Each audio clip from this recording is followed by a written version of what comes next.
আসন্ন জাতীয় সংসদ নির্বাচনকে সামনে রেখে জমে উঠেছে সোনাগাঁওয়ের রাজনৈতিক অঙ্গন। আজ বিকেলে উপজেলার সম্মানতি বাংলাবাজার এলাকায় গণসংযোগ করেন সাবেক ছাত্রদল নেতা ও বর্তমান সংসদ সদস্য প্রার্থী মুজাহিদ মল্লিক। এ সময় তিনি স্থানীয়দের সঙ্গে কুশল বিনিময় করেন এবং এলাকার উন্নয়ন পরিকল্পনা তুলে ধরেন। জনগণও তাকে উষ্ণ অভ্যর্থনা জানিয়ে পরিবর্তনের অঙ্গীকারে পাশে থাকার আশ্বাস দেয়। বিস্তারিত থাকছে মোহাম্মদ আক্তার হোসেনের প্রতিবেদনে। আসন্ন জাতীয় সংসদ নির্বাচনকে ঘিরে সোনাগাঁওয়ে প্রার্থীদের গণসংযোগ কার্যক্রমে নতুন গতি এসেছে। উপজেলার সম্মানতি বাংলাবাজার সহ বিভিন্ন এলাকায় শনিবার বিকেলে গণসংযোগ করেন সাবেক ছাত্রদল নেতা ও বর্তমান সংসদ সদস্য প্রার্থী মুজাহিদ মল্লিক।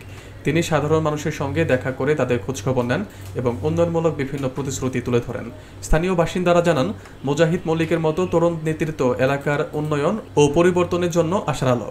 গণসংযোগ চলাকালে উপস্থিত জনতার উদ্দেশ্যে তিনি বলেন, সোনাগাঁওয়ের মানুষের সেবা করাই তার রাজনীতির লক্ষ্য, আর রাজনীতি মানে তার কাছে উন্নয়ন আর মানবতার সেবা। স্থানীয়রা তাকে উষ্ণ অভ্যর্থনা জানিয়ে ভবিষ্যতের রাজনীতিতে তার পাশে থাকার প্রতিশ্রুতি দেন। রাজনৈতিক বিশ্লেষকদের মতে তার এই মাঠ পর্যায়ের সক্রিয়তা নির্বাচনী পরিবেশকে আরও প্রাণবন্ত করে তুলেছে। এলাকাবাসী প্রত্যাশা, গণসংযোগের এই ধারাবাহিকতা সোনাগাঁওয়ের উন্নয়ন ও জনসম্পৃক্ত রাজনীতিতে নতুন দৃষ্টান্ত স্থাপন করবে। ধন্যবাদ আপনাকে প্রশ্ন করার জন্য। আলহামদুলিল্লাহ, আমি সোনারগাঁ এবং সিদ্দুরগঞ্জে যে সাধারণ মানুষ এবং সর্বশ্রেণীর মানুষের অনেক ভালো সাড়া পাচ্ছি এবং অল্প কিছুদিনের যে সোনারগাঁওবাসী যে এবং সিদ্দুরগঞ্জ আমাকে এত সুন্দরভাবে গ্রহণ করবে এটা আমি নিজেও বুঝতে পারি নাই। আলহামদুলিল্লাহ, এটা আমি অনেক খুশি।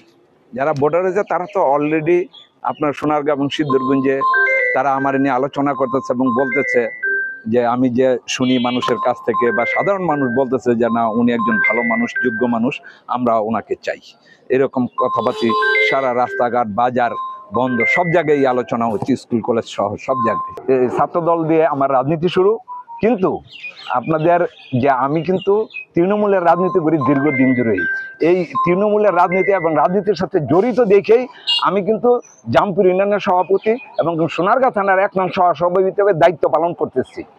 বিগত দিনে আমি সোনারগাঁওবাসীর জন্য যে কাজ করেছি, বা আমি তো একজন সমাজকর্মী হিসাবে এবং প্রচুর কাজ করি আমার এলাকায়। ইভেন এই সম্মানতি ইউনিয়নে দাঁড়াইছি, এখানে অনেক মসজিদ মাদ্রাসা গরিব মানুষের জন্য আমি দান করেছি এবং বিগত দিনে আমি এই সমাজকর্মী হিসেবে অনেক কাজ করেছি, আমি এটা সবাই জানে। এই জন্য আল্লাহর তরফ থেকে আমার জন্য যে আমি একজন মানুষের জন্য কাজ করি, সাধারণ মানুষের জন্য আমি একজন সাধারণ মানুষ, এই জন্য সবাই আমাকে মূল্যায়ন করতেছে এবং দল আমাকে মনোনীত করলে এবং আমি যদি এমপি হইতে পারি, সোনারগাঁয়ে আমার প্রথম কাজ হবে সাধারণ মানুষকে নিয়ে কাজ করা, তাদের জন্য একজন সুন্দর একটা প্রশাসনিক ব্যবস্থা উপহার দেওয়া এবং এই বিপুল জনগোষ্ঠীর যে কর্মসংস্থান নাই সেই কর্মসংস্থানের ব্যবস্থা করা এবং যোগাযোগ ব্যবস্থার উন্নয়ন, স্কুল কলেজগুলোতে যে আজকাল শিক্ষার পরিবেশ নাই সেই শিক্ষার পরিবেশকে ফিরিয়ে আনা। এবং আজকে জানেন আপনারা যে বাংলাদেশের একটা তারুণ্যের বড় অংশ আছে মাদকাসক্ত, শুধুমাত্র ভালো লোকের, সৎ লোকের অভাবে আজকে এই মাদকে মানুষ জড়িত হচ্ছে। এইটাকে নির্মূল করা হবে আমার সামনের দিনের, আগামী দিনের চ্যালেঞ্জ।